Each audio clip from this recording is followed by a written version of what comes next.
I'm a pharmacist. I've spent 40 years measuring doses, reading labels, knowing exactly how much of something can heal you and how much can kill you.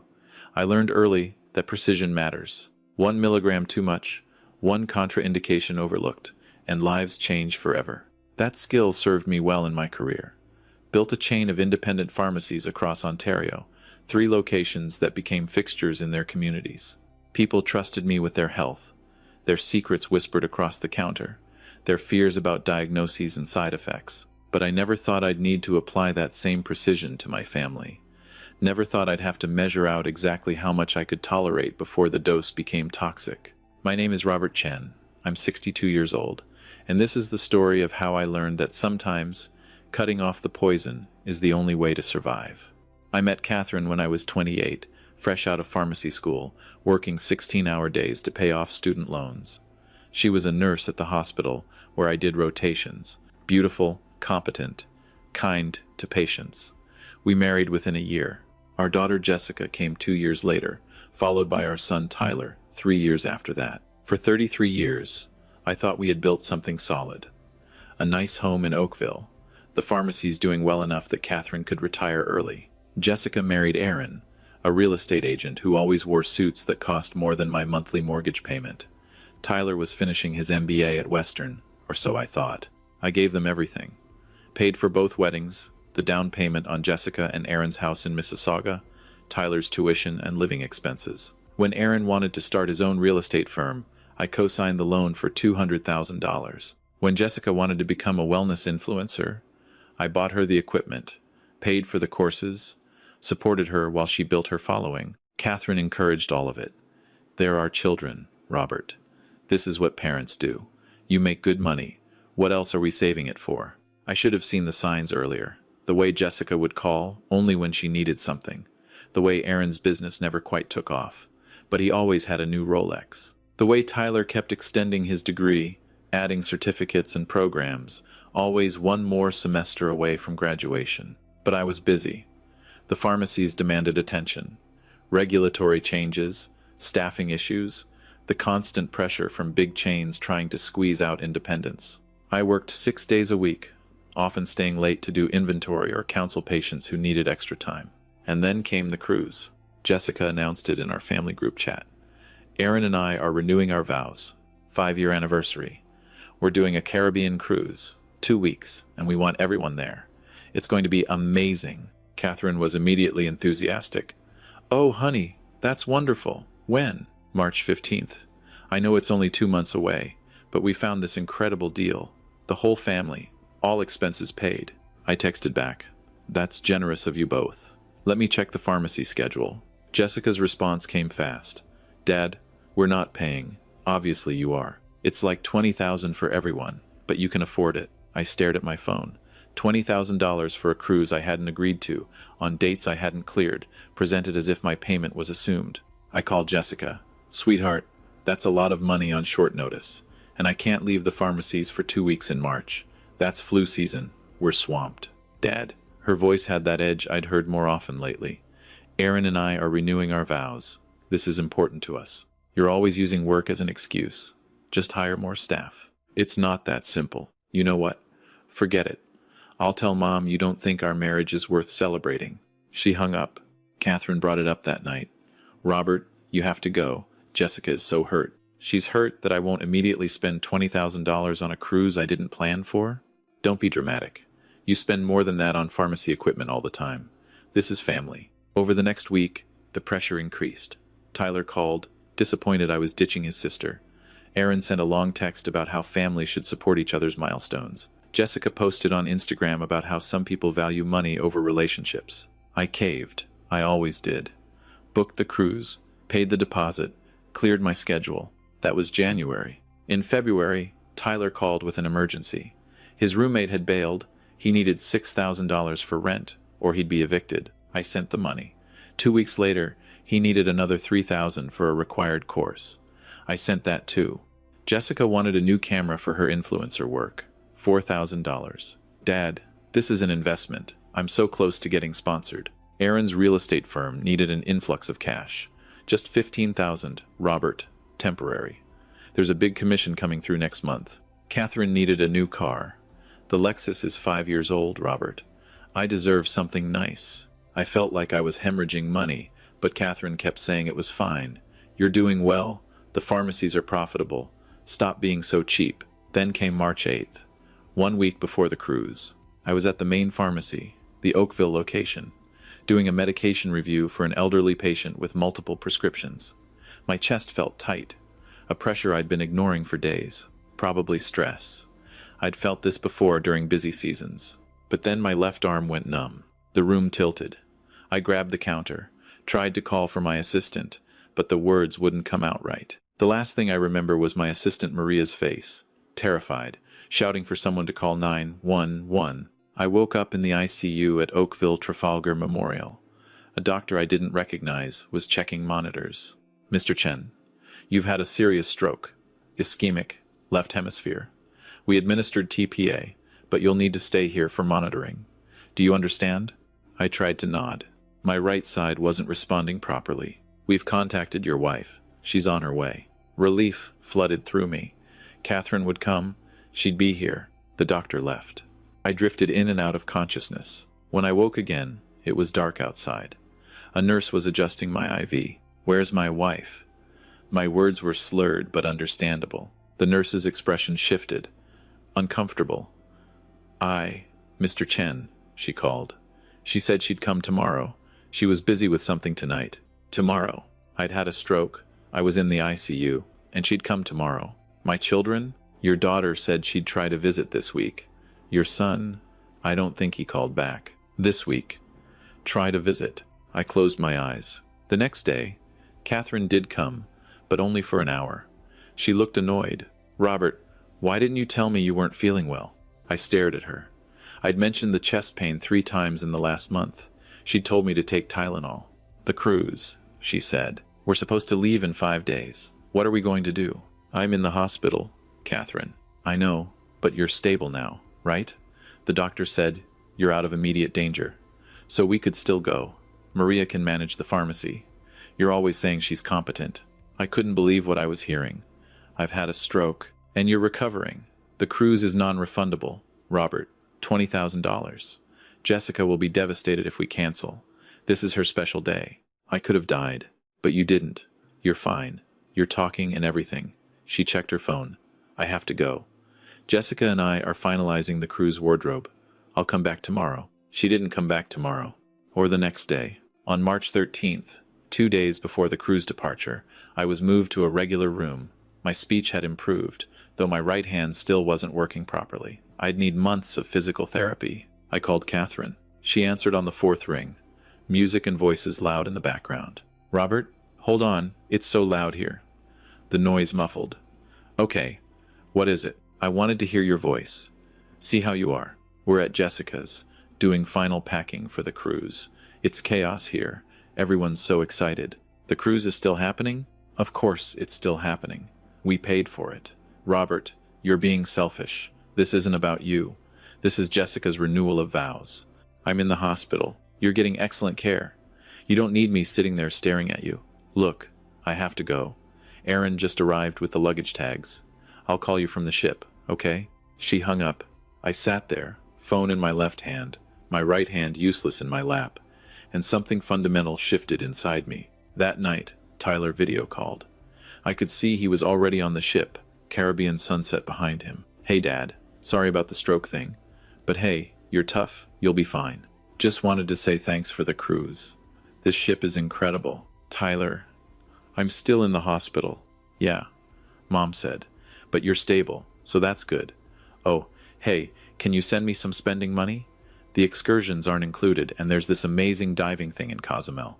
You want me to send you money while I'm in the hospital recovering from a stroke? I mean, if it's a problem, forget it. I just thought since you're just lying there anyway, you could do a quick transfer. It's only $800. I hung up. For 3 days, I was alone in that hospital room. Maria visited, bringing flowers and a card signed by the pharmacy staff. My accountant visited, bringing papers I needed to sign. A few regular customers came by, people I'd counseled for years, bringing well wishes. My family posted photos from the cruise. Catherine in an evening gown at the captain's dinner, Jessica and Aaron renewing their vows on the upper deck, sunset behind them. Tyler parasailing, his face bright with joy. Number blessed, number family first, number gratitude. On the fourth day, my doctor came in with the neurologist. Mr. Chen, you're recovering remarkably well. The physical therapy is showing good progress. But I need to ask, is everything okay at home? Your family hasn't been here. They're on a cruise. The doctors exchanged glances. A cruise. While you're recovering from a stroke. It was non-refundable. More glances. Mr. Chen, do you have someone to help you when you're discharged? You'll need assistance for several weeks. I didn't answer. That night, I made a decision. The same kind of decision I made in the pharmacy when a medication was causing more harm than good. Sometimes you have to stop the poison. I called my lawyer from the hospital bed. Gerald had handled my business affairs for 20 years. Robert, my God, I heard about the stroke. Are you all right? I need you to do something for me, Gerald. Several things, actually.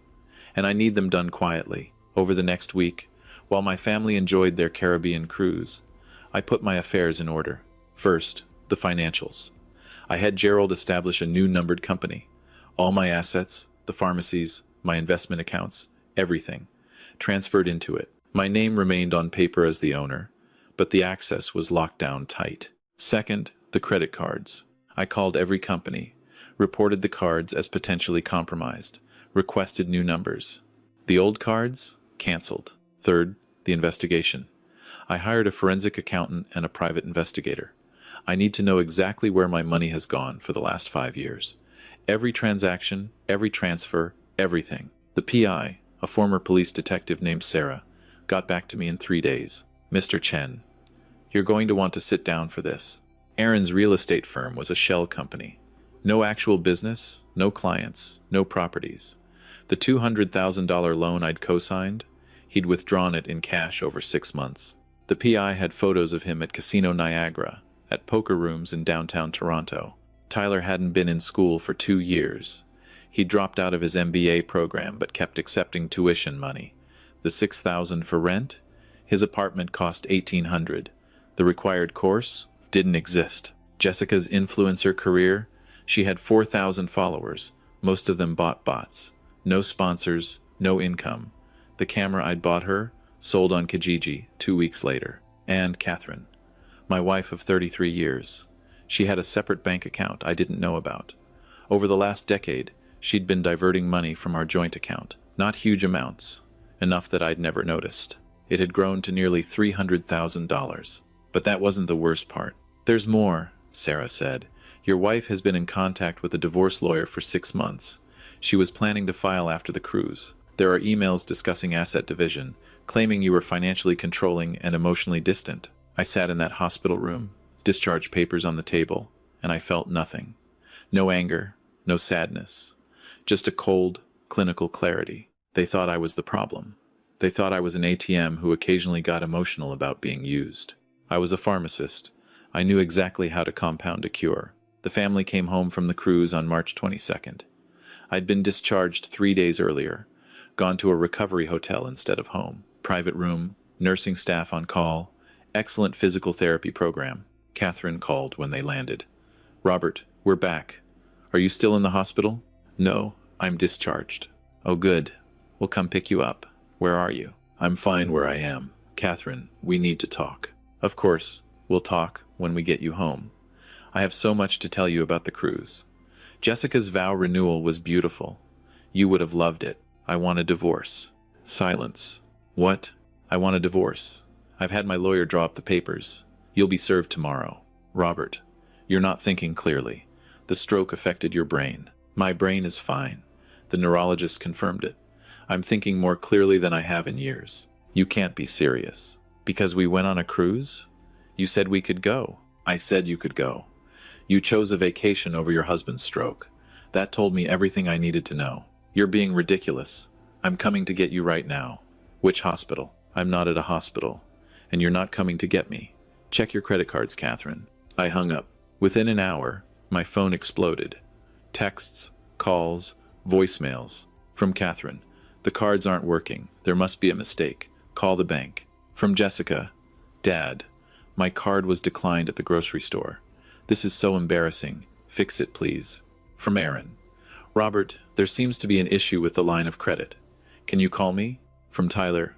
Hey Dad, my rent check bounced. What's going on? I didn't answer any of them. Instead, I had Gerald send a group email. Dear family, effective immediately, all financial support has ended.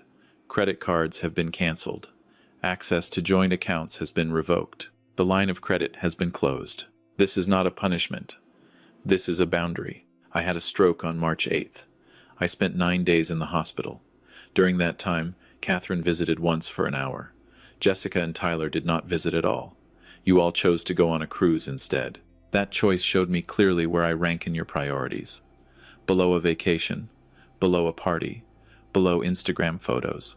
I have supported this family financially for over 3 decades. I have given you everything you asked for, and many things you didn't. In return, I expected basic human decency. I expected that if I was seriously ill, my family would be there. You failed that very low bar. So now, you are all adults. You will support yourselves as adults do. Catherine, divorce papers will be served tomorrow. I am claiming financial misconduct based on the secret account you've been building. My lawyer has documentation. Jessica and Aaron, the loan I co-signed for your business is due. I expect payment in full within 30 days, or I will pursue legal action for fraud. Tyler, your tuition payments have ended. If you wish to continue your education, I suggest you actually enroll in classes this time. Do not contact me. Do not come to my residence. Any communication will go through my lawyer. Robert, I sent it at 8 p.m. on a Tuesday. By 8:30, they were at the hotel. Security called my room. Mr. Chen, there are 4 people in the lobby demanding to see you. They say they're family. They're not family anymore. Please ask them to leave. They're causing a scene, sir. Call the police if necessary. I have a restraining order being filed tomorrow. They are not to contact me. I heard Catherine's voice in the background, shrill, demanding. Jessica crying. Aaron's aggressive tone. Mr. Chen, I'll handle this. Security escorted them out. They waited in the parking lot until midnight, when police finally moved them along for trespassing. The emails started coming. Catherine's was long, accusing me of elder abuse, of being cruel, of having a mental breakdown from the stroke. Jessica's was desperate. She was pregnant. She needed support. How could I do this to my grandchild? That one almost broke me. Almost, but then I remembered. She'd known she was pregnant on the cruise. She'd posted about it on Instagram, holding a champagne glass of juice. Baby on board. Can't wait to tell Grandpa. She'd known she was pregnant and still hadn't come to the hospital. Aaron's email was threatening. I'd ruined his reputation, destroyed his credit. He'd sue me for defamation. Please do. I wrote back through Gerald. Discovery will be very interesting. Tyler didn't email. Tyler showed up at the pharmacy. Maria called me, voice shaking. Mr. Chen, your son is here. He's demanding money. He says you've cut him off and he owes people, bad people. He's scaring the customers. Call the police, Maria. Tell them there's a man harassing staff and customers. Don't say he's my son. Just have him removed. Are you sure? I'm sure. Tyler was arrested for causing a disturbance. He spent 1 night in jail. Catherine bailed him out, using money from her secret account. That made me smile. At least that money was going to her actual child now, not just stockpiling for her post-divorce life. Over the next month, the pieces fell into place. The forensic accountant's report showed I'd given my family over $1.2 million in the last 5 years. Not loans, gifts, support.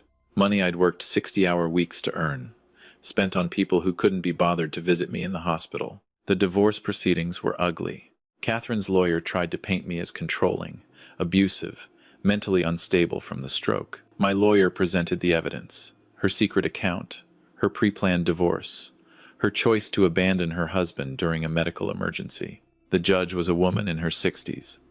She looked at Catherine with barely concealed disgust. Mrs. Chen, you left your husband, who had just suffered a stroke, alone in the hospital to go on a luxury vacation. And now you want to claim you were the victim in this marriage? Catherine stammered something about non-refundable deposits. The deposits cost less than your husband's life should have been worth to you. Divorce granted, with prejudice. Mr. Chen's assets remain his own. Mrs. Chen will receive nothing beyond what she brought into the marriage and what she earned herself. Court dismissed. Catherine walked out with $300,000, the amount in her secret account, not the millions she'd been expecting. Jessica and Aaron's lawsuit against me went nowhere. I countersued for fraud regarding the loan. We settled out of court. They declared bankruptcy. Tyler disappeared for a while. I heard through mutual acquaintances that he was living with Catherine, working at a call center, slowly paying off his debts. And me? I sold 2 of the pharmacies, kept the Oakville location, the one I'd started with, but hired a manager to run it. I work 3 days a week now, only the hours I want. I bought a condo in Vancouver, smaller than the Oakville house, but it's mine, and mine alone. I've got a view of the mountains, a decent gym in the building, and neighbors who don't know my history. I started dating again. Nothing serious, just coffee dates, dinners, seeing movies. It's strange at 62, but also freeing. Women my age, who have their own careers, their own interests, their own money. I met Linda at a pharmacy conference. She's a pharmacist too, owns a single location in Victoria. She's divorced, her kids are grown and self-sufficient. We talk about drug interactions and difficult patients and our retirement plans. Last month, she invited me sailing. I'd never been sailing before. It's relaxing, she said. Just you and the wind and the water. Very different from the pharmacy. It was relaxing. It was also terrifying and exhilarating, and I loved every minute of it. We're taking it slow. We're both cautious people, both burned before. But there's something there. Something genuine. Jessica had her baby in November. A girl. Catherine sent me photos with a note. Your granddaughter, Emma. She'll never know you. That hurt more than I expected, but I stayed strong. Then, last week, I got an email from Jessica herself. Dad, I'm sorry. I've had a lot of time to think. Becoming a mother made me realize how much you must have sacrificed for us, how much you gave us, and how terribly we treated you. I'm not asking for money. I'm not asking for anything except maybe, someday, a chance to apologize in person. Emma deserves to know her grandfather, the real you, not the ATM version we treated you as. I'm working now. Retail job, nothing glamorous. Aaron and I are separated. I'm living with Mom, but I'm saving to get my own place. I understand if you don't want to respond. I just needed to tell you I'm sorry. Love, Jessica. I've read that email 20 times. I don't know if I'm ready to respond yet, but I've started a savings account. A trust fund, actually, for Emma. She'll get it when she turns 18, enough for university or a house down payment or whatever she needs. Not because Jessica asked, because Emma is innocent in all this. And maybe, just maybe, if Jessica is truly changing, Emma will grow up with a mother who values people over money. Or maybe I'm being foolish again. I don't know yet. But here's what I do know. What I learned from all of this. Love is not the same as provision. Being a good parent doesn't mean saying yes to everything. And family is not an obligation to fund other people's irresponsibility. For 40 years, I measured medications. I knew the right doses. But I forgot to apply that same precision to my relationships. I gave too much. I enabled too much. I confused support with love and generosity with parenting. The stroke didn't damage my brain. It cleared it. It showed me that when you remove the money, you see who remains. And in my case, no one remained. That was painful. It was devastating. It felt like dying. But I survived. I'm still here. And for the first time in decades, I'm living for myself. I'm a pharmacist. I know that medicine can heal, but the wrong dose can kill. I finally learned that lesson applies to love too. Give the right amount to the right people at the right time. And when something becomes toxic, no matter how much it hurts, you have to cut it off. That's not cruelty. That's survival. And I intend to survive, on my own terms, for whatever years I have left. If there's one thing I want others to learn from my story, it's this. Teach your children gratitude, not entitlement. Show them that love is measured in presence, not presence. And never, ever, let anyone treat you like an ATM with a heartbeat, because you deserve better. We all do. And sometimes, the strongest thing you can do is walk away from people who only see your wallet when they look at you. I walked away. It nearly killed me. But staying would have destroyed me completely. I chose life. My life. And I've never looked back.